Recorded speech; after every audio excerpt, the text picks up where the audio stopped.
इसके बाद बड़ी इंपॉर्टेंट चीज आती है energy momentum relations, very important in terms of kinetic energy and momentum. तो अभी ऊपर में एक रिलेशन लिख के आया कि एनर्जी की इक्वेशन है 1/2 mv² और मोमेंटम की इक्वेशन है b is equal to mv। अच्छा, पहले मैं एक सिंपल कॉन्सेप्ट बताता हूं।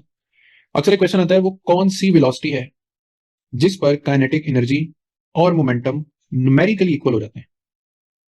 न्यूमेरिकली इक्वल का मतलब है कि दोनों के आंसर सेम आते हैं, यूनिट तो ऑब्वियसली सेम नहीं है। तो जब उसने कंडीशन ही बता दी कि energy is equal to momentum, तो 1/2 mv² is equal to mv पे चले जाएंगे आप। m से m कैंसिल कर देंगे, v से एक v कैंसिल कर देंगे और velocity is equal to 2 metre per second, ये आंसर आ जाएगा।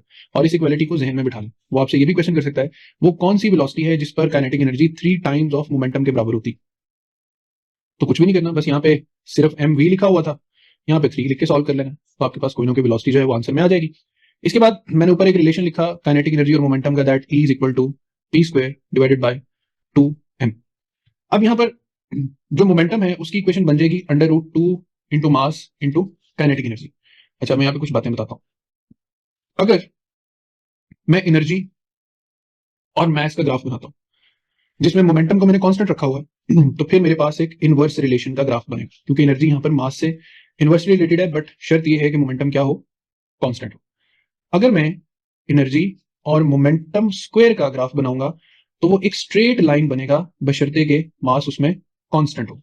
एंड थर्डली, अगर मैं एनर्जी और मोमेंटम, लेकिन यहाँ मोमेंटम स्क्वायर लिखा मैंने, और एनर्जी है भी मोमेंटम स्क्वायर के डायरेक्टली प्रोपोर्शनल, और डायरेक्ट प्रोपोर्शनलिटी का ग्राफ स्ट्रेट लाइन बनता है, लेकिन यहाँ पे मैंने स्क्वायर नहीं लिखा। तो जो स्क्वायर नहीं लिखा ना, उसकी वजह से ग्राफ जो है ना वो यूं एक्सपोनेंशियली ऊपर की तरफ ट्रेवल करेगा। यहां पर भी हम लिखेंगे कि मास इज केप्ट कांस्टेंट। और इस रिलेशन के तहत अगर आप मोमेंटम वर्सेस एनर्जी का ग्राफ बनाओगे, चलो पहले √ एनर्जी का ग्राफ बनाओगे तो वो तो आपको समझ आ गई ना, स्ट्रेट लाइन बनेगा। लेकिन अगर आप यहाँ पर मोमेंटम और सिंपल एनर्जी का ग्राफ बनाओगे तो ये ऊपर से नीचे की तरफ बेंड होगा due to the factor of square root. ये नीचे से ऊपर को क्यों गया, due to the factor of square. तो ये चंद ग्राफ्स हैं जिन ग्राफ को आप डील कर सकते हैं। अब हमारा अगला काम है कि हम किस तरीके से एनर्जी मोमेंटम और मोमेंटम एनर्जी रिलेशन के सवालों को डील करते हैं। तो सवाल कैसे आते हैं? सवाल बच्चों ऐसे आते हैं, वो आपसे कहते हैं कि एक कार और एक ट्रक, उनकी काइनेटिक एनर्जी सेम है, तो किसका मोमेंटम ग्रेटर होगा। या वो कहता है कार और ट्रक दोनों का मोमेंटम सेम है, तो किसकी काइनेटिक एनर्जी ज्यादा होगी। जब उसने हमें कहा कि दोनों की काइनेटिक एनर्जी सेम है, तो kinetic energy of car must be equal to the kinetic energy of truck. So p1² by 2m1 must be equal to p2² divided by 2m2।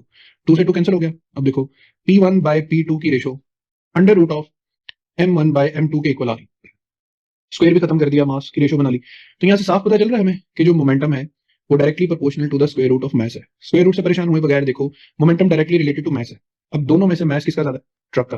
तो बच्चों अगर दोनों ऑब्जेक्ट्स की काइनेटिक एनर्जी सेम है तो momentum of जो truck है it should be greater than the momentum of the car. But on the other hand, अगर momentum of car momentum of truck के बराबर है तो काइनेटिक एनर्जी का क्या बनेगा, हम लिखेंगे 2m1e1 must be equal to √2m2e2। अब चाहो तो स्क्वायर रूट को स्क्वायर रूट से कैंसिल कर दो या दोनों तरफ स्क्वायर ले लो। 2m1e1 must be equal to 2m2e2। यहां से अगर रेशियो बनाओगे ना तो e1 बाय e2 जो है वो m2 बाय m1 के इक्वल बनेगा। तो यहां पर काइनेटिक एनर्जी का रिलेशन इनवर्स बन रहा है मास के साथ। इनवर्स बन रहा है मास के साथ, इसका मतलब है कि जिसका मास कम होगा काइनेटिक एनर्जी उसकी ज्यादा होगी। So here the car will be the right answer and here the truck will be the right answer.